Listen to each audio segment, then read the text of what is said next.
Bismillah walhamdulillah wassalatu wassalamu ala rasulillah Sayyidina Muhammad bin Abdullah wa ala alihi wa sahbihi wa ala wa la hawla wa la quwwata illa billah.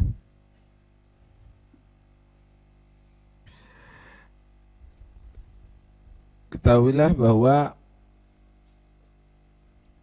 manusia tadi itu dalam memiliki ilmu seperti memiliki harta. Ada orang yang dia tadi itu mengambil atau mencari keuntungan dengan hartanya. Namanya muktasib atau tajir. Ada orang yang menabung dengan hartanya. Ini orang disebut ghani, mulai kaya, menabung harta. Ada orang yang sudah mendermakan hartanya. Tapi untuk dirinya, mengeluarkan hartanya untuk membiayai dirinya. Ini namanya muntafi'. Ada orang yang mendemarkan hartanya memberikan kepada orang lain. Ini namanya sakhi, orang yang dermawan. Jadi kalau orang punya harta ada 4 macam. Dikembangkan untuk mencari keuntungan. Pedagang ini. Ya. Kemudian ditabung, ini menjadi orang yang bercita-cita menjadi kaya. Yang kedua, yang ketiga, dikeluarkan harta untuk biaya dirinya, ini namanya muntafi', memberikan manfaat kepada dirinya. Yang keempat, mendermakan hartanya, ini orang yang dermawan. Ilmu juga demikian. Ada orang yang dia tadi itu belajar ilmu untuk dikembangkan. Kembangkan. Maka orang tersebut adalah muktasib. Ini berarti thalibul ilm. Ada lagi yang dia tadi itu sudah tahu ilmu-ilmu yang wajib, masih dia mempelajari bentadqi ilm. Ini ingin menjadi orang alim, menjadi orang kaya ilmu. Kemudian ada lagi orang yang sudah mempunyai ilmu, mengamalkan ilmu. Ini muntafi'. Ibarat orang punya harta, membiayai dirinya untuk kepentingan dirinya.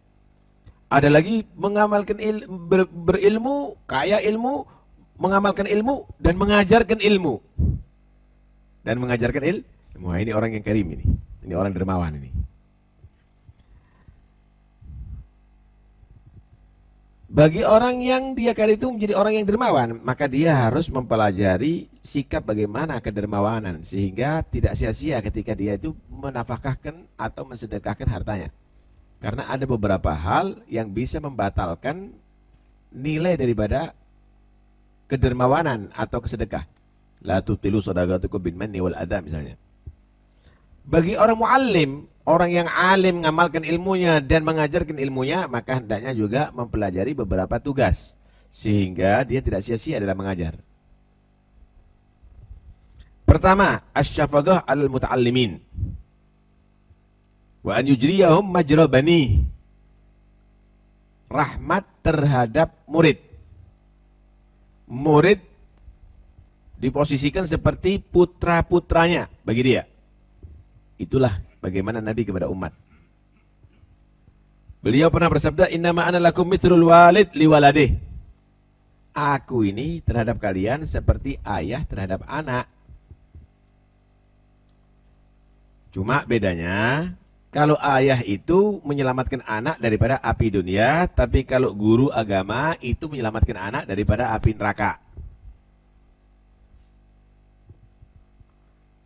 Kalau anak orang tua tadi itu perhatikan kebutuhan zahir, tapi kalau guru tadi itu bagaimana untuk kebutuhan batin.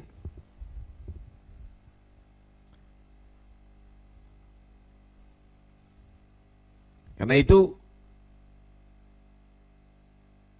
seorang yang alim harus mempunyai hati yang rahmat.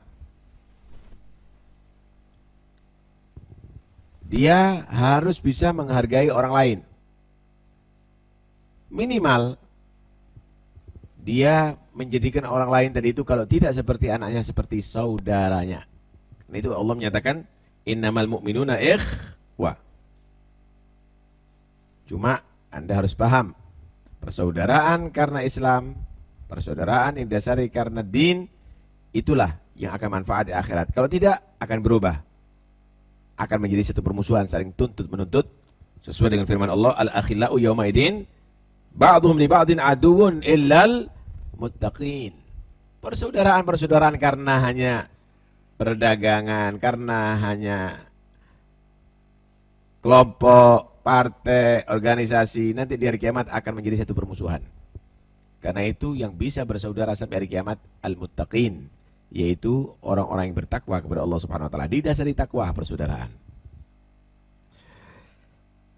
Yang kedua, sikap daripada al-muallim, dai, guru, ustadz, mengikuti jejak Nabi SAW dalam mengajar, bukan cari materi, bukan cari upah,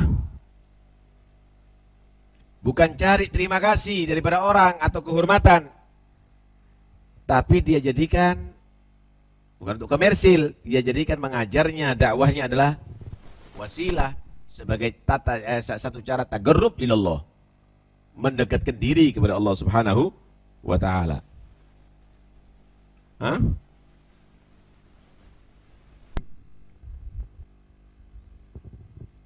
Karena itu guru tadi itu lebih diunggulkan daripada si talibul ilm. Kenapa? Karena talibul ilm itu ibarat lahan, sawah. Muallimnya itu ibarat petaninya. Tentunya keuntungan petani adalah dari sawah. Kalau dia tadi itu pandai-pandai menggarap sawahnya, dia akan menjadi untung. Begitulah seorang guru kepada murid. Dia akan mendapatkan pahala besar kepada masyarakat, pahala besar kalau dia bisa menanamkan akidah yang benar, ilmu-ilmu yang manfaat kepada masyarakat, kepada murid-muridnya. Begitu seharusnya. Karena itu kalau jadi dai atau muallim, kerja biar gak ngandalkan amplop. Itu para anbiya, kerja mereka. Rahimallah akhi Zakaria kana najjaran, jadi tukang kayu. Nabi Zakaria. Ada yang jadi tukang tulis, ada yang jadi tukang jahit, ada yang jadi tukang besi. Nabi Muhammad masih kecil, ra'il ghanam, pengembala kambing. Waktu dewasa menjadi tajir, pedagang. Setelah bi'tsah, setelah menjadi nabi, gaidul jaysh, pemimpin perang. Dari hasil ghanimah. Ente dikasih duit terus saja farhan.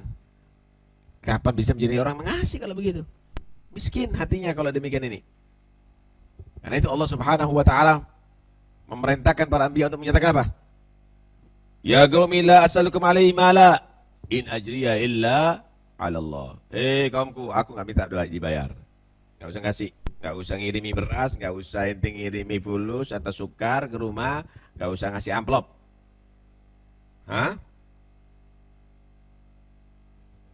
Pada hakikatnya harta itu adalah khadimul insan.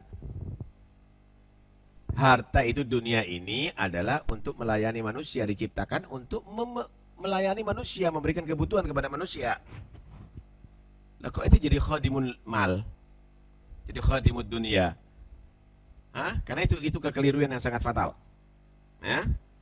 Itu kekeliruan yang sangat fatal. Lawang muallim itu diangkat derajatnya karena ngajarnya kok daripada murid. Kalau seharusnya muallim itu, guru itu, ustadz bayari murid supaya dapat derajat. Lah kok ini yang ngangkat derajatnya dia panggil ustadz, panggil itu, masih suruh bayar lagi. Ya kalau untuk biaya hidupnya sendiri nggak ada masalah sih. Kecuali kalau memang sudah dalam keadaan tidak punya kecuali dari hasil itu. Karena itu nanti kalau jadi ustadz sambil bekerja, ya sambil bekerja, biar tidak mengharapkan pemberian. Keliling kemana-mana untuk cari fulus. Ini sama dengan ini yang datang bawa gitar itu kemana-mana nyanyi, dapat pengamen itu namanya. Hati-hati. Bukan itu dakwah ilallah. Orang-orang dulu, saudara, senang kalau didatangi sama ulama, sama tokoh-tokoh agama. Kenapa? Mereka bawa beras. Habib Muhammad bin Thawir al-Haddad itu hidupnya keliling. Masuk satu daerah dilihat banyak nggak ngerti wudhu, banyak ngerti sholat, potong kambing diundang semuanya makan. Diajari wudhu, diajari sholat. Kalau belum selesai satu majelis, potong lagi kambing, diundang lagi. Sampai selesai yang wajib-wajib bisa, pindah ke yang lainnya. Terus begitu. Dari Hadramaut sampai kemana-mana, sampai ke India, sampai kemana-mana, sampai ke negeri Melayu, sampai ke Tegal. 14 hari dari Tegal meninggal dunia. Uripnya untuk begitu. Senang, makan kebuli terus. Kita kan enggak. Kalau datang, semuanya suruh repot saat deso. Urunan. Suruh buat makanan, suruh buat berkat, suruh kasih amplop, keberatan saudara. Kalau orang dulu setiap hari datangi ulama tambah senang. Sekarang setahun sekali aja mak sudah bingung semuanya. Praktek ini dilakukan oleh justru bukan orang-orang Islam sekarang. Mereka bawa beras, mereka bawa itu, bawa ini. Diambil alih orang lain. Karena itu jangan menjadi ulama yang membuat masyaqqah kepada umat. Nah, kalau kepingin dakwah ini adalah bisa diterima. Nabi kan menyatakan izhad bima fi aidinas yuhibbukan nas. Jangan diganggu itu hartanya manusia. Kamu akan dicintai oleh manusia. Ente jadi mahbub dicintai manusia bukan karena dibayar. Jangan mengganggu hartanya mereka. Yang ketiga, sikap ulama alla yadkhara min ushil muta'allim syai'an. Sama murid itu jangan ada yang disimpan, bakhil. Jangan sampai muridnya lebih alim dari dia. Loh. Ajarkan ente harus punya cita-cita murid anak lebih alim daripada anak. Gitu. Murid anak adalah lebih ilmunya luas daripada aku. Lah kok seperti apa? Orang enggak boleh lebih kaya daripada aku, enggak boleh lebih sukses daripada aku. Aku harus orang yang tersukses. Ini orang enggak benar ini. Bukan ilmu ini yang dikatakan ta'allamnal ilma li ghairillah fa abal ilmu illa yakuna lillah. Ini bukan ilmu yang dimaksud itu. Bukan ilmu ini. Yang dimaksud demikian. Malah dia menjadi orang-orang yang termasuk katimul ilm. Orang-orang yang menyembunyikan ilmu nantinya. Masul al ilmin fakatamahu uljima yaumal qiyamah bilijamin min nar. Siapa orang yang tanya ilmu kemudian tidak dijawab, maka nanti di hari kiamat mulutnya ini karena dia tidak menjawab, kenapa? Enggak ada amplopnya. Anak enggak mau nasihat, anak enggak mau dakwah. Nanti mulutnya di hari kiamat dikasih kendali daripada api. Sehingga tidak dapat berbicara apa-apa dia. Orang semuanya akan tahu. Ini yang suka nyimpen ilmu ini. Hati-hati ya. Jangan ya. Soal itu ada dua. Ada soal bilisan magal, ada soal bilisan hal. Ada orang nggak ngerti ilmu tanya sama kamu, itu soal. Jawab. Ada orang wudhu misalnya, nggak ngerti wudhu, salah dalam berwudhu, salah dalam sholat. Itu lisan halnya, dia menyatakan, anak bodoh, alim nih. Anak nggak ngerti, ajari aku. Masa sekarang ada orang yang sakit misalnya, baru ngomong anak sakit, belikan obat. Ada orang gemeter, pucat semuanya. Walaupun nggak minta, ini tahu sakit. Sama aja itu lisanul hal. Lisanul hal afsah min lisanil magal. Justru lisan hal itu lebih jelas daripada lisan lafaz.